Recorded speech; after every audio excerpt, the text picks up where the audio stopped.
Assalamualaikum warahmatullahi wabarakatuh. Perkenalkan, nama saya Dewi Sri Wulandari, NIM 190641100008 dari kelas 6A. Sebelumnya, saya ingin menyampaikan terima kasih kepada Bapak Badrut SSI MPD selaku Koordinator Program Studi Pendidikan IPA, juga kepada Ibu Aida Fikriah SPD MPD selaku dosen pembimbing, beserta teman-teman yang berkenan hadir dalam seminar proposal kali ini. Sebelumnya, izinkanlah saya menyampaikan hasil proposal saya dengan judul Pengembangan Student Worksheet Terintegrasi STEM pada Konsep Lapisan Bumi. Pada bab 1 pendahuluan, pada bagian latar belakang dibahas tentang pertama, kondisi kualitas pendidikan di Indonesia sangat memprihatinkan. Hal ini terlihat dari Indonesia yang berada di urutan terbawah dari beberapa negara di Asia dalam bidang pendidikan. Yang kedua, proses pembelajaran IPA cenderung bersifat pasif karena siswa tidak terlibat secara aktif dalam pembelajaran. Yang ketiga, konsep lapisan bumi sulit untuk dipahami karena memuat konsep yang bersifat abstrak, terdapat beberapa istilah penting dan berkaitan dengan ilmu matematika. Yang keempat, minimnya penggunaan bahan ajar yang inovatif dalam pembelajaran IPA. Umumnya, guru-guru masih menggunakan bahan ajar yang berupa buku pegangan siswa yang bersifat konvensional atau sederhana. Yang kelima, pemilihan dan perencanaan LKS yang inovatif sebagai salah satu bahan ajar yang efektif sehingga dapat meningkatkan keaktifan siswa di dalam kelas. Dan yang terakhir, penggunaan bahan ajar berbasis STEAM dapat meningkatkan keaktifan dan hasil akademik siswa. Yang kedua, rumusan masalah. Rumusan masalah yang pertama yaitu bagaimana pengaruh penggunaan bahan ajar berupa lembar kerja siswa berbasis STEAM pada materi lapisan bumi terhadap proses pembelajaran di dalam kelas. Yang kedua, bagaimana respon peserta didik terhadap penggunaan bahan ajar berupa lembar kerja siswa berbasis STEAM pada materi lapisan bumi. Dan yang ketiga, bagaimana kelayakan bahan ajar berupa lembar kerja siswa berbasis STEAM pada materi lapisan bumi. Tujuan penelitian yang pertama yaitu untuk mengetahui pengaruh penggunaan bahan ajar berupa lembar kerja siswa berbasis STEAM terhadap proses pembelajaran di dalam kelas. Yang kedua, untuk mengetahui respon siswa terhadap penggunaan bahan ajar berupa lembar kerja siswa berbasis STEAM pada materi lapisan bumi. Dan yang ketiga, untuk mengetahui kelayakan bahan ajar berupa lembar kerja siswa berbasis STEAM pada materi lapisan bumi. Manfaat penelitian yang pertama yaitu untuk menambah wawasan guru tentang penggunaan bahan ajar yang kreatif dan inovatif. Yang kedua, menjadikan bahan ajar berupa LKS berbasis STEAM sebagai alternatif dalam pembelajaran yang lebih menarik dan aktif. Yang ketiga, memberikan informasi dan solusi yang tepat dalam menerapkan proses pembelajaran yang lebih baik dalam pembelajaran. Dan yang terakhir, untuk digunakan sebagai referensi bagi peneliti yang akan dilakukan selanjutnya. Selanjutnya, spesifikasi produk. Yang pertama, bahan ajar berbentuk student worksheet atau LKS berbasis STEAM. Yang kedua, membahas materi lapisan bumi. Yang ketiga, memfokuskan pada respon siswa terhadap bahan ajar berupa lembar kerja siswa. Dan yang terakhir, menggunakan model EDI yang akan dicobakan pada siswa SMP Negeri 5 Bangkalan kelas 7. Kemudian definisi istilah. Yang pertama, student worksheet atau lembar kerja siswa merupakan bahan ajar cetak yang di dalamnya memuat materi, ringkasan materi beserta latihan-latihan soal. Dan yang kedua, STEAM, yaitu Science, Technology, Engineering, Art, and Mathematics, yaitu merupakan salah satu pendekatan yang menggabungkan 5 keterampilan dalam satu waktu, yakni IPA atau Science, Teknologi, Teknik, Seni, dan Matematika. Selanjutnya bab 2, kajian pustaka. Untuk kajian teori, yang pertama pembelajaran IPA.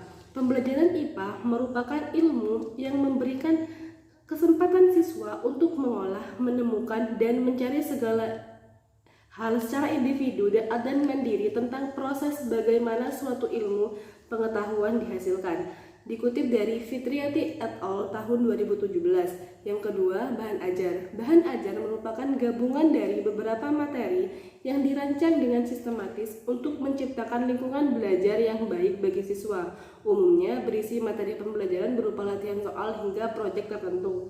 Dikutip dari Nur Yasana et al. Tahun 2020. Yang ketiga, Student Worksheet atau LKS. Student Worksheet merupakan jenis bahan ajar cetak yang di dalamnya memuat materi, ringkasan materi, serta petunjuk pelaksanaan tugas atau latihan-latihan soal yang akan dilakukan dalam pembelajaran. Dikutip dari Setiawan et al. Tahun 2019.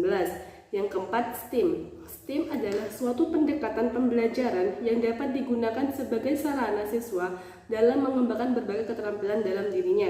Dikutip dari Nasrah et al. Tahun 2021. Yang kelima, lapisan bumi.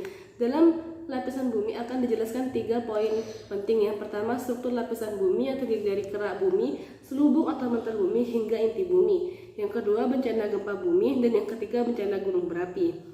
Selanjutnya, teori belajar. Teori belajar yang digunakan yang pertama, teori belajar kognitif Brunner, yang kedua, teori belajar konstruktivisme, yang ketiga, teori belajar bermakna Ausubel, dan yang keempat, teori belajar Gestalt.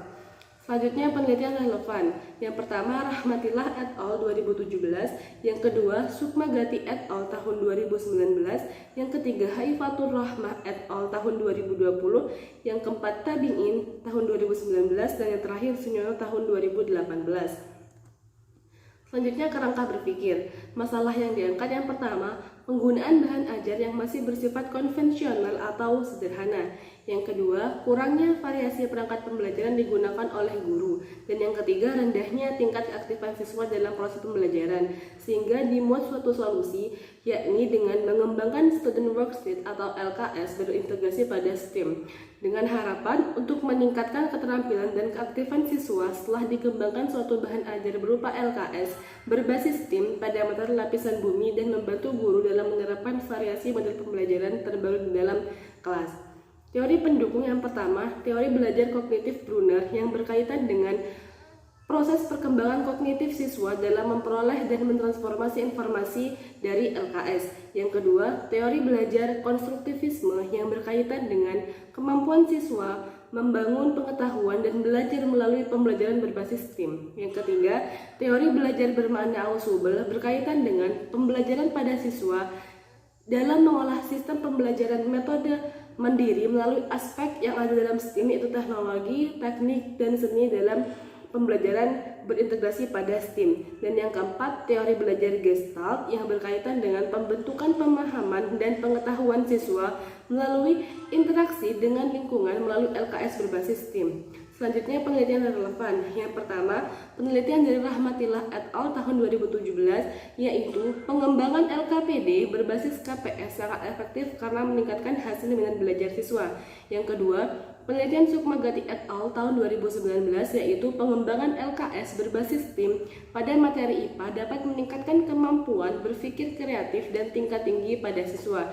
Yang ketiga, penelitian Haifatur Rahmah et al. Tahun 2020, yaitu penerapan lembar kerja siswa berbasis STEAM dapat memberikan hasil yang sangat signifikan dari hasil belajar siswa sehingga dapat digunakan sebagai salah satu penunjang dalam proses pembelajaran. Dan yang keempat, penelitian dari Tabi'in tahun 2019, yaitu pembelajaran berbasis STEAM mampu melatih kemampuan anak dan sangat tepat diimplementasikan karena mampu meningkatkan kemampuan berpikir kritis, kemampuan berpikir kreatif, dan kemampuan berpikir tingkat tinggi. Dan yang terakhir yaitu penelitian dari Sunyono tahun 2018, yaitu penerapan strategi pembelajaran yang tepat dapat dengan terintegrasi pada KPS dapat menjadikan siswa lebih aktif dalam pembelajaran dan membantu siswa memaknai konsep yang abstrak menjadi konsep yang lebih konkret. Selanjutnya, bab 3, metode pengembangan. Yang pertama, jenis pengembangan. Jenis pengembangan yang digunakan yaitu pengembangan murni. Yang kedua, waktu dan tempat pengembangan. Waktu yaitu pada bulan Juni tahun 2020, tahun ajaran 2021-2022 pada semester genap, dan tempatnya di SMP Negeri 5 Bangkalan. Yang ketiga, desain pengembangan. Desain pengembangan yang digunakan yaitu desain model pengembangan AD yang terdiri dari Analyze, Design, Development, Implementation, dan Evaluation. Yang keempat, prosedur pengembangan. Di sini disesuaikan dengan desain pengembangan AD yang terdiri dari yang pertama, melakukan analisis, yang kedua, membuat rancangan, yang ketiga, mengembangkan rancangan, yang keempat, melakukan implementasi, dan yang terakhir adalah melakukan evaluasi.